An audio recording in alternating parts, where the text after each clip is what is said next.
కేంద్ర క్రీడా శాఖ అనూహ్య ఆదేశం. జూనియర్ టోర్నీల నిర్వహణపై ప్రకటనతోనే మాజీ ఆఫీస్ బేరర్ల నియంత్రణలో నిర్ణయం. విధి విధానాలు ఉల్లంఘించారంటూ ఆక్షేపణ. 21న సమాఖ్య చీఫ్గా సంజయ్ సింగ్ ఎన్నిక. గోండాలో జూనియర్ పోటీలపై ప్రకటన. రెజ్లింగ్ నుంచి తప్పుకొంటున్న బ్రిజ్ భూషణ్.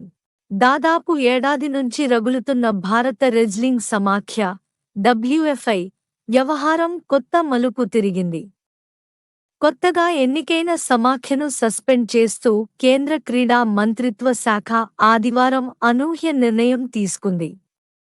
తమ నుంచి తదుపరి ఆదేశాలు వెలువడే వరకు ఇది అమల్లో ఉంటుందని పేర్కొంది. WFI కొత్త అధ్యక్షుడిగా ఈ నెల 21న సంజయ్ సింగ్ ఎన్నికైన సంగతి తెలిసిందే.